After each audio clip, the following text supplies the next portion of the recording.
Welcome to the master Satyam mind session, everything about mind. सुरुवात करूया आजचा सेशन. विषय आपला तोच मागील, माइंड पॉवर. आज माइंड पॉवरबद्दल जरा सविस्तर वेगळं जाणून घेऊया. मागच्या सत्रात आपण क्लिअर वाइन्स आणि क्लिअर ऑडियन्स हे दोन गोष्टी आपण जाणून घेतलो होतो. एक होती दूरदृष्टी आणि एक होती दूरश्रवण. हे दोन्ही गोष्टी आपण मागच्या सत्रात त्याच्याबद्दल आपण जाणून घेतलंय. आता आपली जी वाचा आहे, म्हणजे आपण जे बोलतो, त्याची शक्ती कसं आहे हे आपण थोडं सविस्तर जाणून घेऊया. कारण प्रत्येक सत्रात आपण थोडं थोडं माइंड पॉवर विषयी जाणून घेऊया. आता ऐकायचं आणि बघायचं हे तर आपण जाणून घेतलं. आता बोलायचं. आपण जे बोलतो दिवसभरात,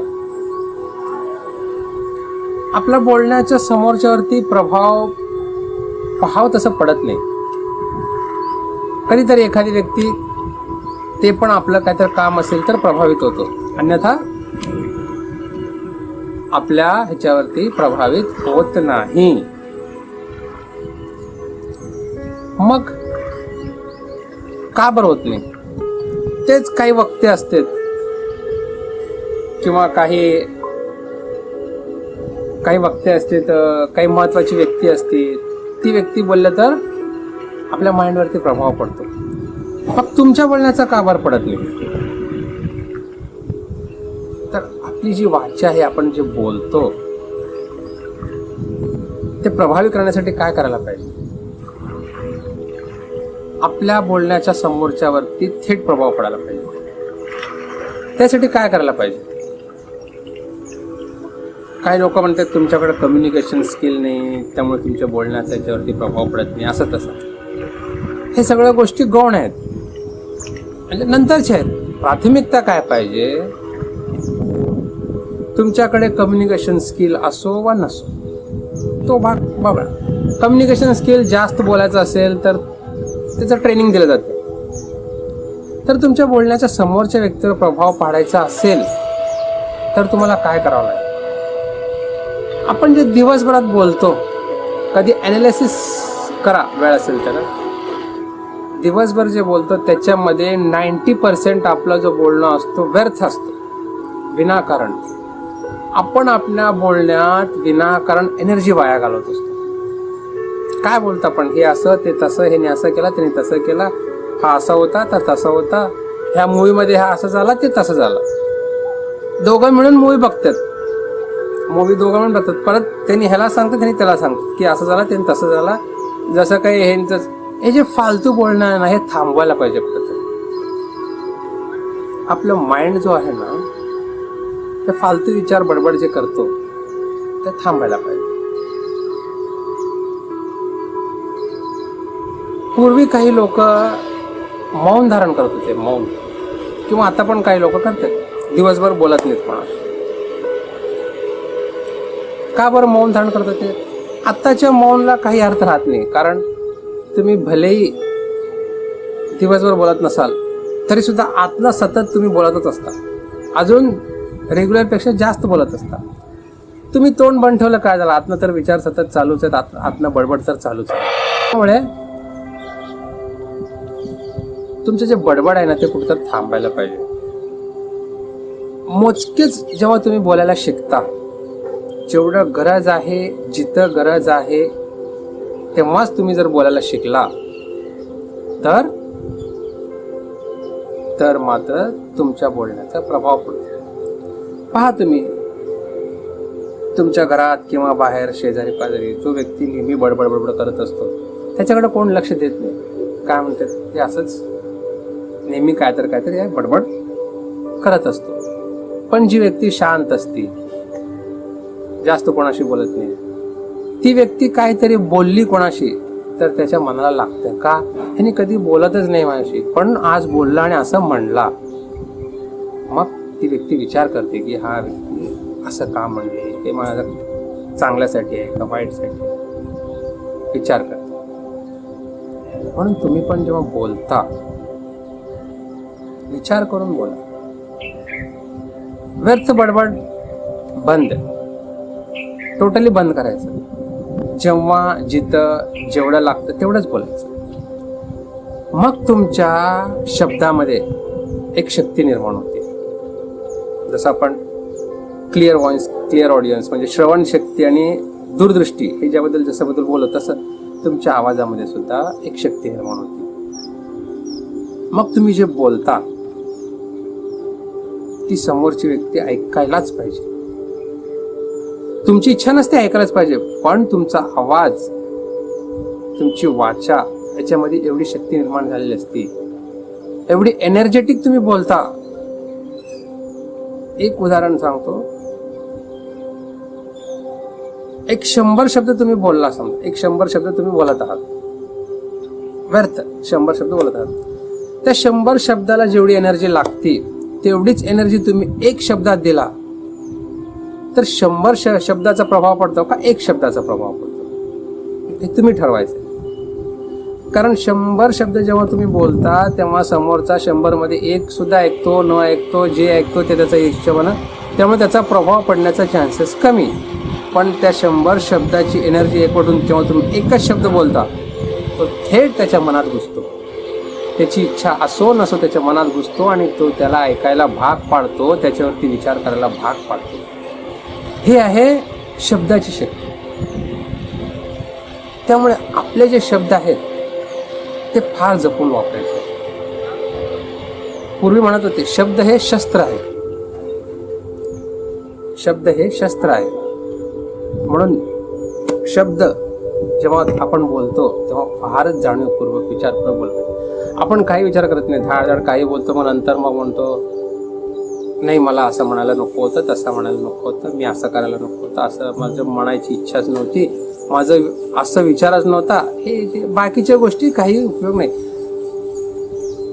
धनुष्यातून जेव्हा बाण सुटला संपलं, तो तीर निशाणला लागला, मध्ये त्याला अडवता येत नाही. म्हणून आपण बाण सोडण्याआधीच विचार करायचा. म्हणजे शब्द सोडण्याआधीच आपण विचार करायचा. विचार करून शब्द सोडा.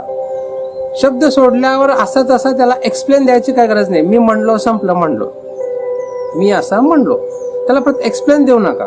त्याच्याने काय होतं, आपलंच कमीपणा होतं. माझा असं विचार नव्हता, मला असं म्हणायचं नव्हतं, तसं काही नाही. मी म्हणलो संपलं.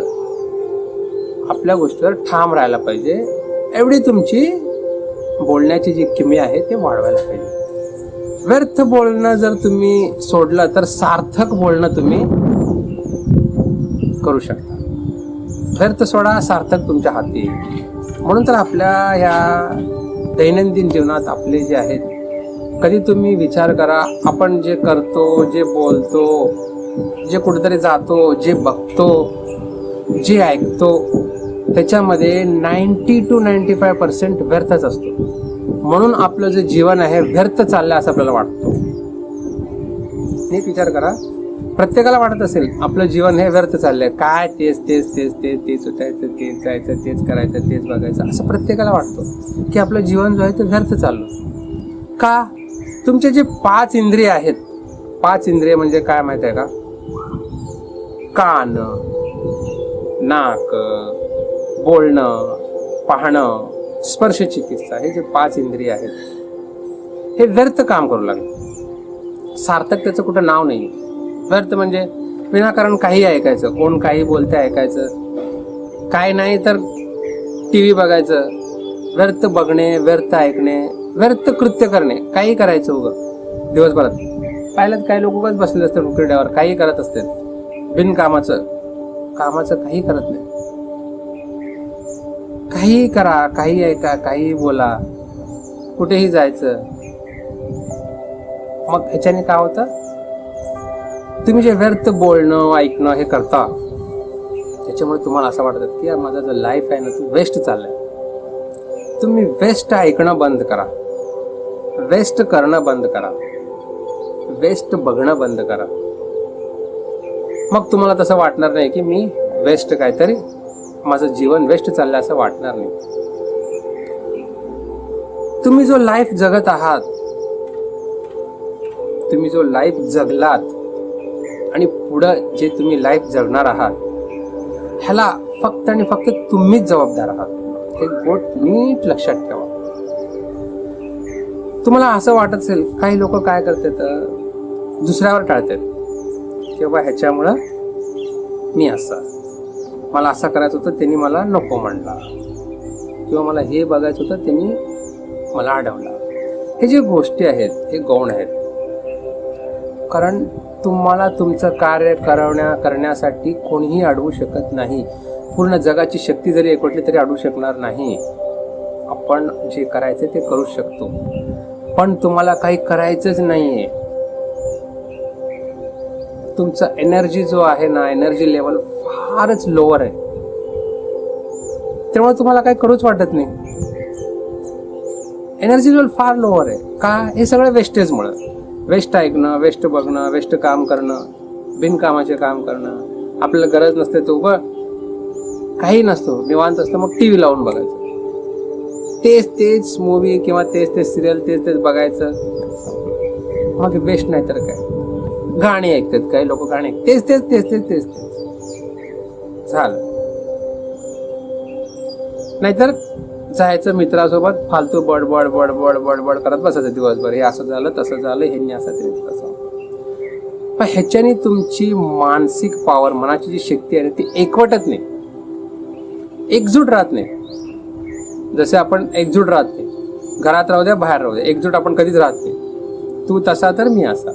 तसं तुमच्या मनाचे खंड होते, म्हणजे विखरून जाते.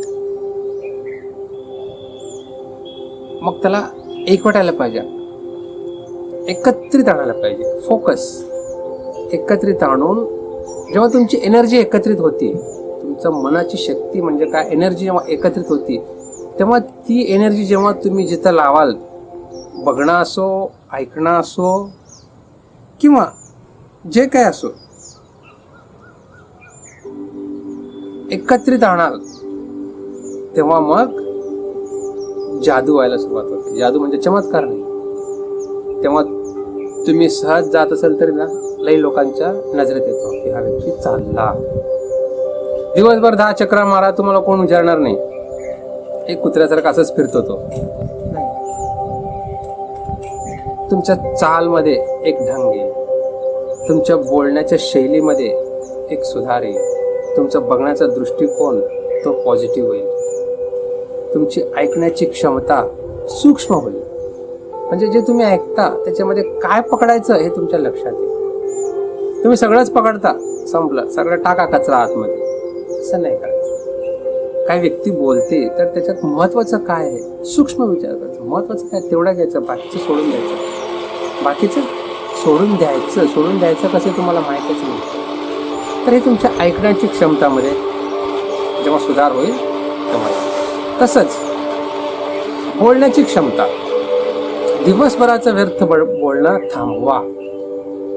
व्यर्थ बोलणं थांबलं तर तुमच्या बोलण्याची क्षमता वाढेल. जेव्हा तुम्ही जे बोलाल ते थेट समोरच्याचा मनावर परिणाम करेल. तुमच्या आवाजामध्ये एक शक्ती निर्माण होईल. आपण पाहतो काही व्यक्ती बोलती, किंवा काही मोटिवेशन स्पीकर असतात, किंवा काही गुरु लोक असतात, त्याच्या आवाजामध्ये एक धार असते. आता नाही आहेत ते, मे बी ते डेथ पण झालं असेल, पण त्यांचा जो बोलणं असतो ना, आत्ता जरी आपण ऐकलं, आपले कान तृप्त होते, मन शांत होतो का नाही? कारण त्याच्यामध्ये ती क्षमता असते.